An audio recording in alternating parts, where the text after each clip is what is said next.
All right, welcome back to EPICON News. Today we're going to be talking about what happened during the pandemic that we originally thought was a good thing.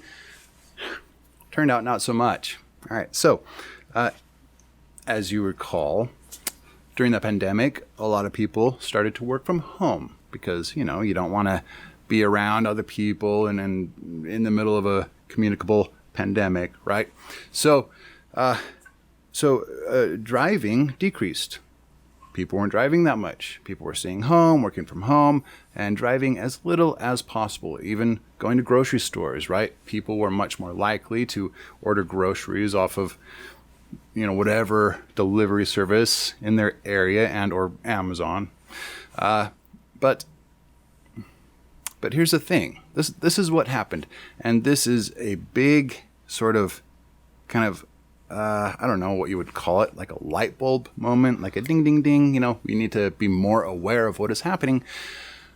Yeah, this is what happened. So people weren't driving as much. CO2 emissions came down. That's a good thing, right? Yeah, it turns out that automobiles also emit something called NOx, or NOx.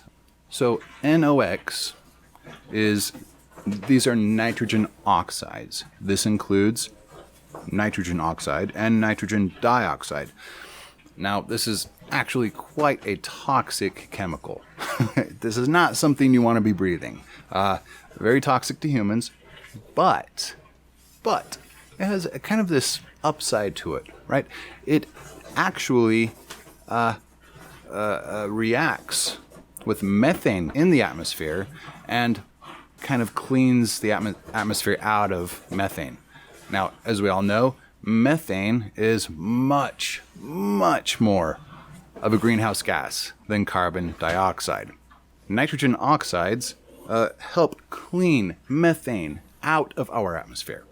And because we weren't driving as much, nitrogen oxides also were not being emitted along with CO2. So this is kind of one of those catch-22 sort of problems. And so it turns out that even though carbon dioxide levels came down, methane levels went up, and global warming went up a little bit. So the problem here is that in our current economic system, the incentive is the dollar. The incentive is acquiring that next bit of income. This is problematic. Why? Because people take shortcuts. People don't look out for unintended consequences, and they don't account for unanticipated causes, right? And the reason why they don't do this, the reason why companies don't have entire departments designed specifically to, calculate all of the possible consequences of the chemicals that they're using and the products that they're developing, and all of this sort of very complex dynamical system sort of analysis. They don't do this because it's not profitable. You're going to spend hundreds of thousands, millions, maybe even, of dollars per year just to make sure that there's not any sort of secondhand unintended consequence from the product that you're designing. That's not profitable. You're not going to make a profit off of that. So that's kind of why this happens. You can't just get rid of the financial incentive. You can't do it. It would be catastrophic. It would be the most chaotic, psychotic, disturbing, psychopathic event to ever have happened in all of human history. All wars included. Right? It would be a nightmare. Yet the financial incentive seems to cause a vast majority of our social ills.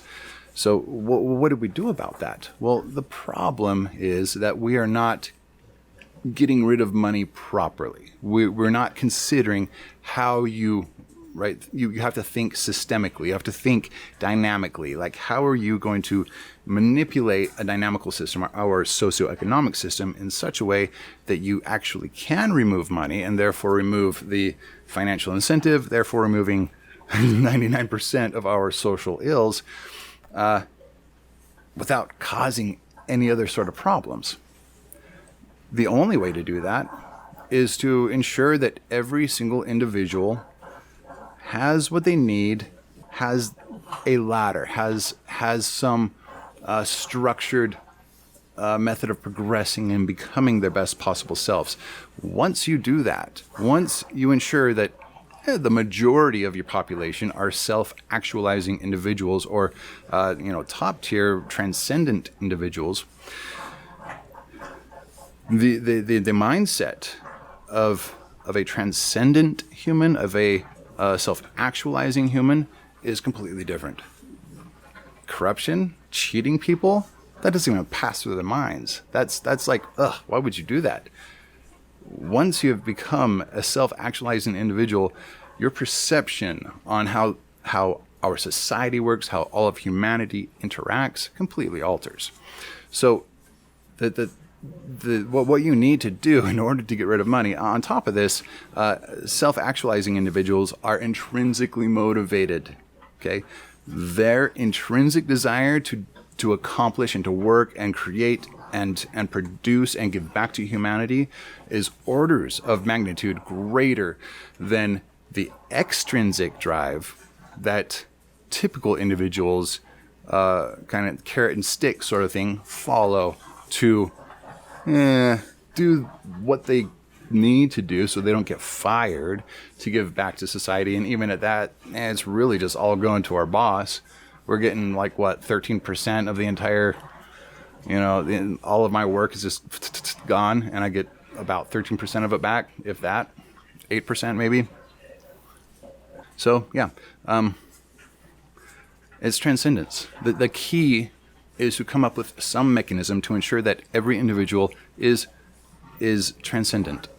Okay, and that's actually not hard to do, because that is baked into our psychology. Currently, only about 1% of all individuals are self-actualizing. Probably not even that, but it's estimated about 1%. So that's kind of fucked up, don't you think? There's only about 1% of all of humans in our country that have reached a level of fulfillment and education and mastery over whatever their skill is, whatever that they have been able to transcend the baser human silliness and see all of humanity as a single functioning organism, and have a intrinsic inner drive to want to give back and help others to also become transcendent. About 1% of all humans. Now, just imagine if you got, flipped it, 99% of all humans. Now, there's a very small sector of individuals that we don't know if they can self-actualize. So the only people who can't self-actualize, it's a very small subsection of individuals with antisocial personality disorder.